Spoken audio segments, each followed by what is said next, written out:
This is Stigma, where we talk with leaders from many industries about how mental health and addiction have impacted their lives. Many people suffer silently from mental illness, addiction, depression, anxiety, and trauma. They never seek help because of stigma. In this podcast, host Stephen Hayes and his guests share their stories of recovery in order to encourage others to do the same. Here's Stephen. Welcome back to the Stigma podcast. We've been talking a lot lately about mental health and about what we can be doing about our own mental health and reducing stigma. And it's got me thinking, what can we do to actually change our brain, or can we change our brain? And so I've got a guest today, Dr. Laura Murray from Johns Hopkins School of Public Health, who's going to talk to us about brain chemistry and how the things that we say to ourselves, the things that we believe and think lead to chemistry changes in our brain, which lead to emotions, which lead to physical behavior. So I'm excited to really dig into this. Grateful to have her here. So without further ado, Laura, thanks for coming on. Sure. Happy to be here. Yeah. So can you tell our audience a little bit about your bio and background and how you have found your way into the mental health space? Sure. I'm a clinical psychologist by training and started my career in trauma work actually after 9/11 in New York City, and eventually decided to take a lot of my work into low and middle income countries. And a lot of my passion has been really trying to figure out ways to teach people how to reach greater masses with mental health and self-help care outside of, someone who seeks formal therapy. Got it. How do you spend your time day to day? I mean, are you running your own clinic, or what's your day to day like? Yeah, so I'm actually a senior scientist at Johns Hopkins School of Public Health. I've always found myself in schools of public health for some reason. So my days look a lot like Skype and Zoom calls, especially in the morning, with a lot of low and middle income country groups and lots of grant writing and paper writing and presentations and conferences and things like that, and running my own research projects in different countries and leading different teams and teaching in the field. Gotcha. In a little while, I probably will want to ask you a little bit about the research, but topic of the day with all that's going on is COVID-19 and, social distancing and isolation. And I know that you recently wrote some material in the Baltimore Sun about this. And I really wanted to help our audience understand and kind of make sense of the mental health impacts of being isolated. Yeah. It's very interesting times that we find ourselves in. And it's such a great topic that you're raising, because I do think that the mental health impact of what we're going through is probably going to hit all of us in some way, shape, or form at some point. I would just say that, stress during an infectious disease outbreak is so wide and varied across each one of us. So this can include being fearful or worrying about your health, changes in sleeping or eating patterns, difficulty concentrating. Lots of us experiencing strained relationships or anger, or sort of feeling like we're short-tempered. Lots of increases in alcohol or in other drugs, sadness, depression, some even thinking about killing themselves. So the impact is quite wide and varied. Isolation certainly has an impact on all of that to the degree that you can and are able to isolate. So if people are isolating right now, what can they be doing to, I guess, manage their mental health and limit the impacts of the isolation from this sort of mandated social distancing? Yeah. Boy, and isn't that such a critical question at this time? Right. And the biggest thing that we keep trying to say is we're all in this together, and we're certainly not alone, each of us, with managing our sort of social distancing, or what we've now tried to talk about is physical distancing rather than social distancing. Mm-hmm. Some tips that we would recommend, honestly, the first thing is really still connecting with others. So that gets back to that sort of not social distancing, really, but finding a way that you can connect with others that works for you. It's interesting because each of us are individuals. And for some of us, actually seeing a face, even 6 feet away, makes a big difference versus seeing someone on a FaceTime screen or just hearing them through a call or a WhatsApp thing. So I think finding a way to connect with others and many different others, sometimes it's others that you can really disclose your deepest fears and concerns. And then for others, it's people that might offer humor in a time that we need it. So connecting with others is definitely one way to do that. Some other recommendations that we're making is, sleep, making sure that you have a consistent schedule, bringing activities into your day that bring you joy or pleasure. Limiting media is always a good idea. Things like that. So one of the things you mentioned in this article that you wrote, you're talking about these internal narratives and stepping back and considering what's trending in our internal narrative. And this idea that if our constant thought is this is bad or what's happening in the world, that our emotions will follow that, and then our behavior will follow those emotions. What's sort of the science behind that? Like, why is it that if we see enough news articles that things are bad, that our behavior will soon follow? Yeah.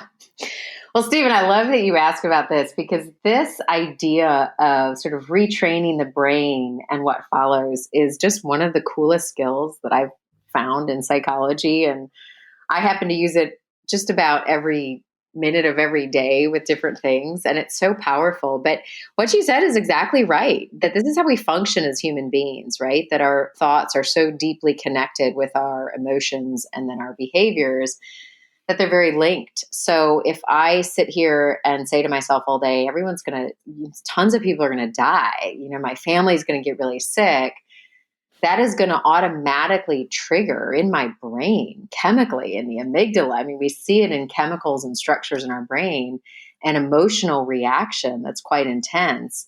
And then my behavior is going to follow. So my heart rate's going to go up. I'm going to feel, uncomfortable. Some of us get GI symptoms. There might be other types of things. And then that's when you start seeing the anger and the agitation. Or for some of you that might be homeschooling like I am, all of a sudden you find yourself yelling at your kids because they can't figure something out. And so what's great about this skill is if we are able to change that thought, not necessarily to something so crazy positive, because it's hard to do that given the situation hasn't changed, but even something a little bit different. Like, a lot of people are probably going to die, but at least right now my family's safe and healthy, or at least I have good health care or a doctor I can count on, or something like, I'm worried about this, but I can't control it today. So what I want to spend my energy on is spending time with my family. So even that slight change, which sounds silly, right, given the context, it's amazing what it does to your brain chemistry and how your emotions follow, and then how your behaviors will change. It's funny you say that, because I was in rehab and in 2018, and one of the things my small group leader had us do every day was read out loud to ourselves 100 affirmations. And for maybe the first 4 or 5 weeks I was there, twice a day she would tell me to do this. And I just remember thinking, this is like the dumbest thing I've ever heard. So stupid, right?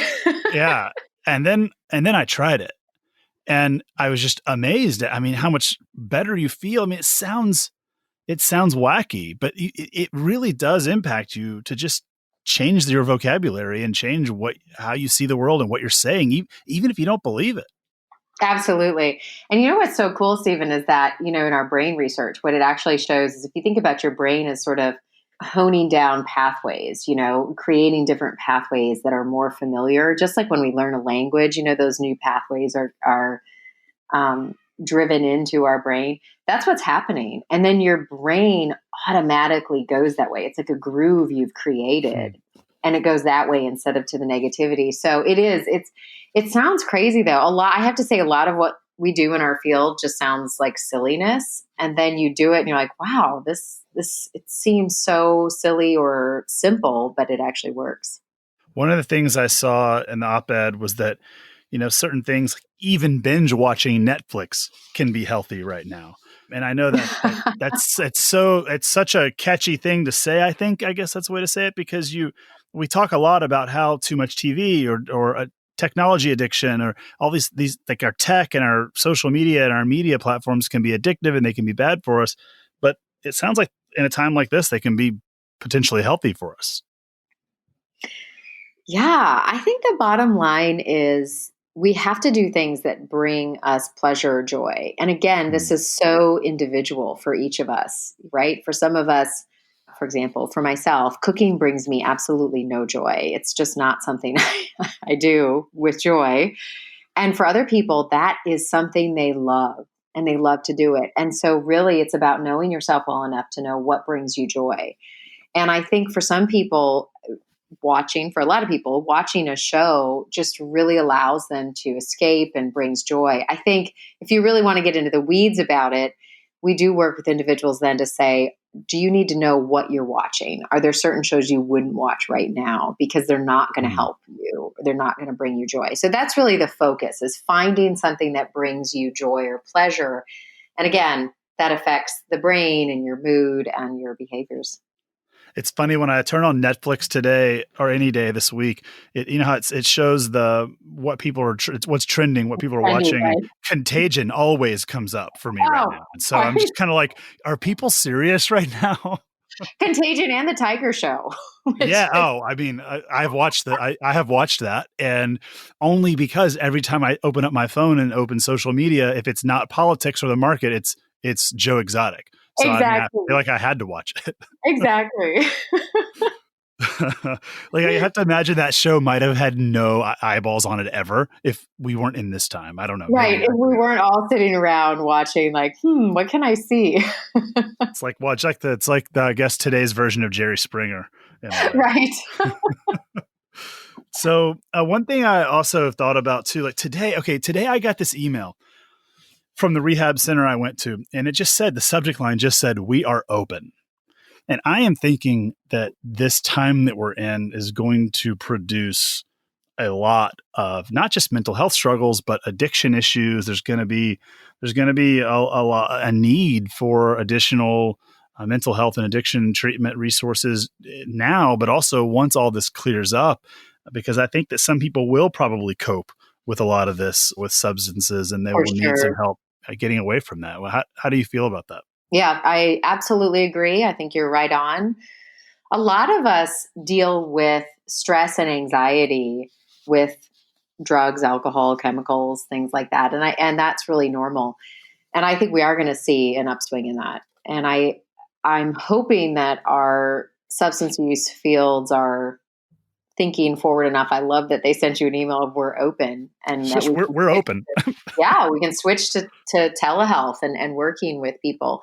I think, one of the things that we really suggest that we're already trying to get people used to, whether you've had an addiction problem or not, one of the best ways to start looking at it and managing it is just to monitor it. So just keep a chart Hmm. of how much you're drinking, because a lot of times people don't realize how much they're starting to Yeah. drink or how much that may make a difference. And so that's really always the first step, is awareness.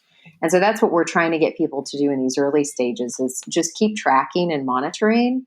And that will help you sort of realize, do I need to replace it with some other activity, or am I going down a road I don't want to be on? Yeah, it's funny when I showed up in rehab, I didn't think I had a problem.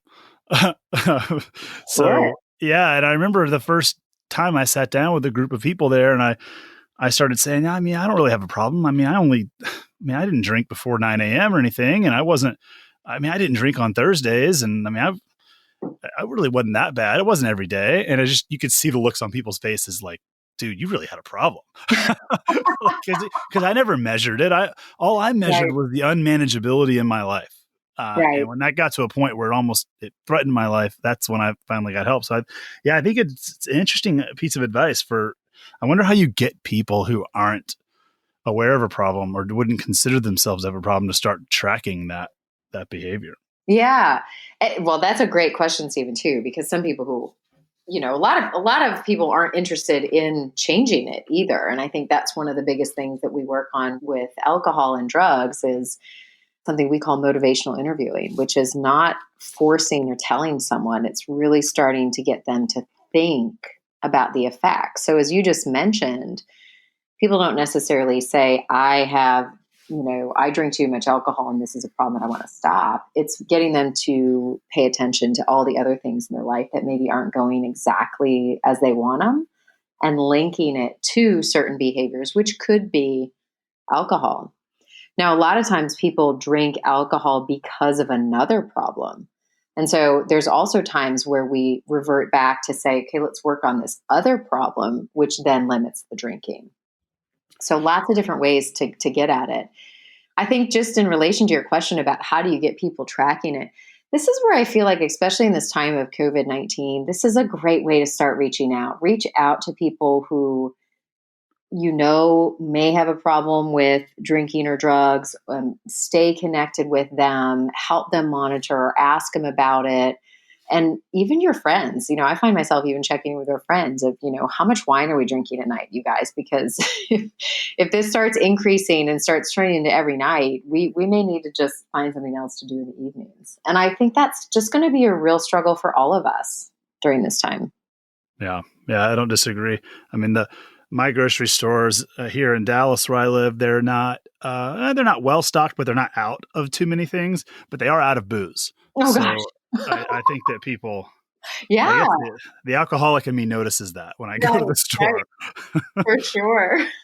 So. Yeah, as you mentioned earlier, I think you alluded to this idea that these neural pathways in our brain can be changed by our behavior. And that's something I wanted to kind of dig into a little bit more, because you had mentioned in the article that doing things you like or doing things that have a positive impact on your neurochemistry can reduce stress and reduce anxiety. And I wanted to understand a little bit more, maybe at the layman's level, what is that neurochemistry? What's happening in our brain that when we do something positive, it actually lowers our stress and anxiety?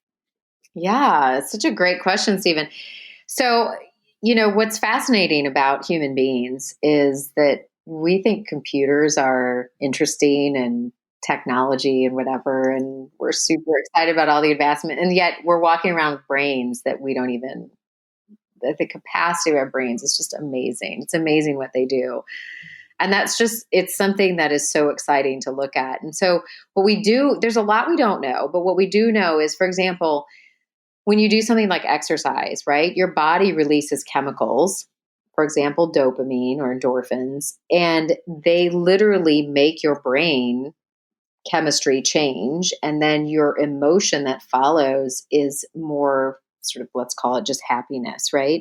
So not only is your brain getting rid of chemicals that don't make us feel very good, but it is adding chemicals that make us feel good, sort of these feel good chemicals. And so you naturally get rid of some of that stress and anxiety, and you're feeling more joy or happiness. And so do we know the details of all of it? There's a lot of different scientific things we could get into, but I think the basic idea that is great for everyone to know is that even though little things each day feel silly or feel like, what good is this? So I went for a walk for 10 minutes. It's amazing how that's additive over time and really can make big changes in your life. I've seen it. I mean, I let my life get out of control before I finally got help, and I've seen it in my life. And one of the things that really helped me was going to a treatment center and having them explain this to me, and then them show me how to behave or act and how to do these things, and then show me how my brain had changed and show me what happened to brain waves in my prefrontal cortex, or show me EEG outputs and of how my brain has changed because I did these things. So, I mean, it is easy for us to say, because we don't understand the brain, that this stuff sounds cheesy, but it's legit. And that's something I really want communicated to people in a way that they can understand, that this stuff that people tell you to do isn't just because they're trying to sell you a meditation app. It's because these things positively change the chemistry of your body and your brain and how you experience life. Yeah, that is so awesome. And so you actually got to see it. Okay, so I thought meditation was stupid, right, when I went to rehab. And so I sat down in a room and they hooked up this, I can't explain it. They hooked this thing up to my brain, and it was able to track alpha, theta, gamma, delta waves, I guess. Those are the four. And they said, okay, look, you're in fight or flight already. Like, you don't know that, but the reason you're here is because you live in that state. And that's why you do the things you do. And they said, so just do this. Take a deep breath. And they just walked me through a 5-minute breathing exercise, and everything had baselined at that point to normal. And I just remember thinking to myself, oh my gosh, this stuff is legit. It actually does something. So I thought meditation, breathing exercises was stupid until I actually saw the science prove to me that it changes what's going on in my brain. That is so awesome that you had that experience. And I have to say, even being in this field, there's a lot of things that I feel like are weird and certainly did as I was in training. It's not until you experience some of them that you realize what a difference it can make. There's research now showing that most of us, especially now with technology and how fast things move, our brain is just flipping through so many channels so fast, so often in the day. And it actually doesn't allow the brain to be as productive or creative as it can be. So we're understanding more and more that those folks that are really great leaders and visionaries and creative, those are the ones that are actually good at exactly what you're talking about. Meditation, slowing their brain down and allowing it to do what it's supposed to do. You mentioned research here, but you talked about it earlier. And I know you've done quite a bit of research as part of your day-to-day activities around a lot of really interesting things.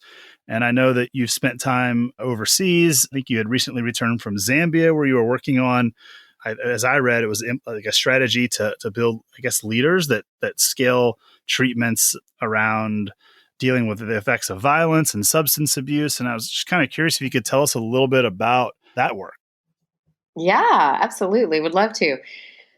So a lot of our work is in low and middle income countries where the mental health access is extremely low. And in Zambia, I started actually my career with HIV and the effects of child sexual abuse related to HIV. And so not always a very uplifting topic. What's always been great as a psychologist, though, and a researcher is that I've also been on the treatment side. So I've been alongside as we've taken, for example, kids that are HIV positive and had been sexually abused and have seen them turn their lives in a completely different direction. And so even though the topic I know sounds daunting and not a very happy place to be, it's really great to see these lives change. And one of the things in Zambia that we realized after we started working there was that interpersonal violence and substance use were massive problems and problems of much more concern than, for example, people who are depressed.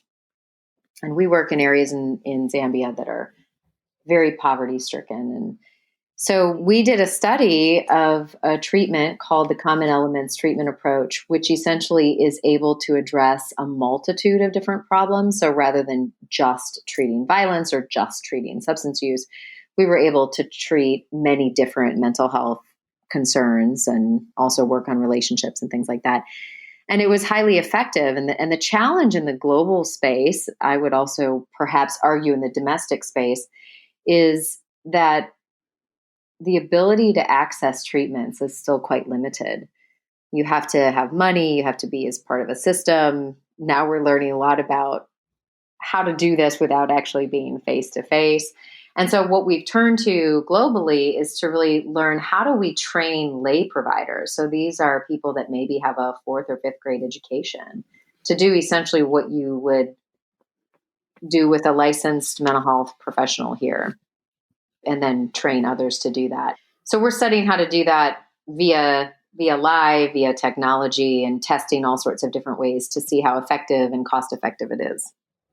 Can we take something from that to apply here in the U.S.? I would imagine that if we can teach these lay providers in Zambia how to treat someone, that we could probably teach at least a primary care physician or a nurse practitioner or a school nurse or our neighbor to handle some basic mental health triage and treatment.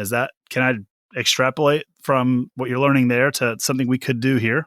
Absolutely. I think we're moving in that direction. I will say that we have a lot of laws and regulations that have to do with licensing and healthcare and things like that, which is probably one of the biggest barriers that we're still working through domestically to get mental health care provided at that level. And I think laws and regulations are also important. So I think there's just sort of a little dance going on in the United States and Europe about how to manage that and not sort of take a healthcare workforce out of existence, so to speak. But what I do love about your question, Stephen, is that something I said at the beginning is one of my main interests is there's so many people, for example, who just aren't happy. They aren't happy with their workplace, for example. And then if you're not happy in your job, you come home and you're often not a good partner, not a good mom or dad, or not a good friend, and vice versa, right? If you're unhappy in a marriage or unhappy with relationships and you don't have social friends, you're often unhappy at work.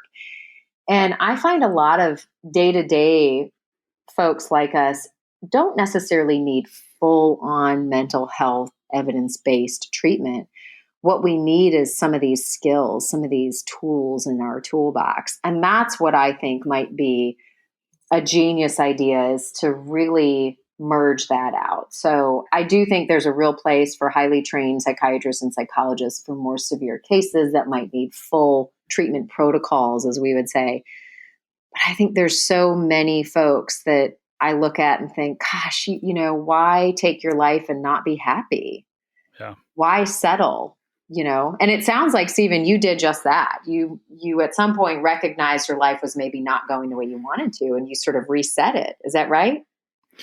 Yeah. Well, I mean, I was in a really bad place with my addictions, and I was fortunate to get to rehab in time for them to save my life. And yes, and it totally revolutionized how I live. I mean, I wish I had done it sooner, but I wouldn't have done it sooner, if that makes any sense. I think that people like me that got to where I was we're either going to die from it, or we're going to live these incredible lives after we recover. There's really no middle ground, because we have to get to the point where we're totally powerless and our life is completely unmanageable, and we survived and we're willing to ask for help. Mm-hmm. That's a really weird combination to arrive at, honestly. It's very rare. And yet so good, right? Now that you're on the other side of it, and I think that's what's contagious too, is hearing how much has changed in your life and how much is better. And that's something that I think all of us should strive for, even in the existence of COVID-19. I think I've talked daily to a lot of people who just feel like they have to sort of be in this depressed, anxious, worry state. You still only have one life. You've got to live each day. You want to make it the best you can. So, this is also a great time to sort of take stock. Like, what have I not spent time on? What should be a more of a priority in my life? Or how can I improve myself? And these are all great ways to just increase our happiness, our mood, sort of our motivation, our creativity, our productivity, all sorts of things. One of the things you'll hear at an AA meeting is frequently we'll hear someone say, "I'm really grateful for my addiction." And what they mean is that, they were living this unfulfilled, miserable life. They're just going through the motions, like so many people are, lonely, even in a crowd. And when they got to a rock bottom, as a lot of people would call it, who don't know much about this space, is they got to that bottom, and then they got help, and they got into AA, or they got into treatment, or they got into some other program, and then they finally learned how to live. And that's how it feels. It's like, I guess I would say I'm really grateful that I got that far into addiction, because now I understand how to actually live a healthy, well life. And if I had never gone down that addiction road, I'd just be potentially living a kind of mediocre, uninformed life, which isn't the end of the world, but sounds terrible to me. All that to say, that was a ramble, but all that to say is I'm grateful for the addiction. I'm grateful for what I had to go through. I'm really glad that I survived it. And now I get to live this really cool life of feeling free and healthy and focusing on what matters, as opposed to stupid stuff that I was focused on. Yeah. Yeah. I mean, there's just so much more out there on the other side. And I think any one person that we can reach to convey that is just a huge success. Because that's the purpose of this podcast. Like, if this podcast doesn't ever get downloaded by more than a few people, but one of those people lives a better life because of it, I mean, that's incredible, because we'll get exponential returns out of that, because they will go tell 100 other people. And that's all we're looking for. Absolutely. Absolutely. And that kind of leads me to the last question that I normally like to ask is, I think stigma has a lot to do with that. I think a lot of people don't get help because they're afraid, or that it's stigmatized, or they're not sure what people will think. And so I see stigma being an issue in the mental health community. I see it being an issue in the addiction and recovery community. And I was just kind of wanting to get your opinion on, is stigma important, and is it increasing? Is it decreasing? And, like, what could we be doing about it? Such a good question. I agree with you that stigma is a huge issue. It's hard to say whether it's increasing or decreasing. I think it tends to vacillate quite a bit depending on the field you're in. For example, I think in business, it's becoming less stigmatized to perhaps work on some things on yourself, mainly because we're seeing some of the research come out on how much productivity or creativity you can augment if you become a more self-aware and sort of a better leader, more soft skills around the office. Changes like that are very, very good to see. I do think that a lot of the stigma might come from sort of thinking that if you have a problem or if you're not very happy, that you need formal mental health care. And I think there's a real middle ground here. I think a lot of us struggle. Most of us at some point in our lives statistically will be depressed. And I don't know anyone who's ever had a marriage where they haven't had to work, where they haven't had times where it's been really, really difficult. And you can take that into any relationship, right? Like very hurt by a family or a friend. And so I think it's more stigma around understanding that asking for help doesn't mean that you have, for example, full-fledged depression or full-fledged, post-traumatic stress disorder, or sort of a level of something that maybe people are more fearful of, and that really normalizing every single one of us can use these skills and these tools. I have to tell you, Stephen, I often, especially lately as I've gotten older, I feel really bad. I feel almost like our field of psychology has all of these amazing tools and we just keep them to ourselves and only share them with people who seek quote unquote therapy. And I'm really starting to think that's just something that's such a travesty, because I think that offering skills would offset so much of what you're talking about. Yeah, it's there's a fine balance somewhere in here around advertising these solutions and providing them to the people who want or need them. It's like in AA, we talk about if you want what we have and you're willing to go to any length to get it, then you'll take certain steps. And it's interesting because you'll never see an AA member going out and promoting AA, like go into a bar and recruiting people to stop drinking. Right. It's more of like if you come in here into these rooms and you realize that we have what you want, then we'll show you how to get it. But otherwise, whatever. And I think there's a balance somewhere between that and maybe pushing the solutions or the opportunity.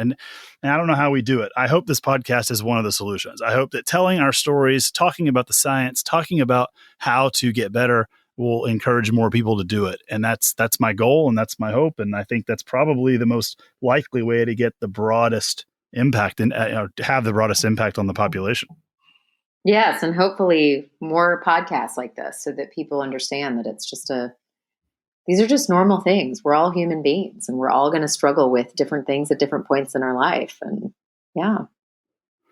Well, look, I really appreciate you doing this. I think this is really educational and informative, and I think it will shed a lot of light on some of the current situations that everybody's experiencing. And I'm hoping that maybe the mental health impact that everyone's feeling because of COVID-19 will get more people talking about mental health, and we'll see more people seeking solutions and getting well. And in the long run, this there could be some positive benefits from what we're having to go through now. Absolutely. Positive and reduce stigma. This is great what you're doing. Well, thank you so much for your time. I really appreciate having you do this. Absolutely. Thanks so much, Stephen. So thank you again, Laura, for coming on. Really appreciate you doing this and for your time and for your insights. I think it will be really helpful to a lot of people. There's a lot of stuff mentioned here that we'll link in the show notes for those who are interested, and along with her contact information and social media profile information. You can connect with the Stigma Podcast at our website, which is stigmapodcast.com. And I really want to say thank you to the listeners. I mean, without you, there's really no reason to be doing this. And so we're grateful to have you. Your support is what makes this possible. If you enjoy our content, we'd really be grateful if you'd like, subscribe, review on your podcast platform of choice. And as we grow our following, we have the ability to bring you more and more interesting mental health content. If you want to reach out to us, you can email us info@stigmapodcast.com. You can find us on Twitter @StigmaCast. And until next time, thanks for being here, and we look forward to seeing you.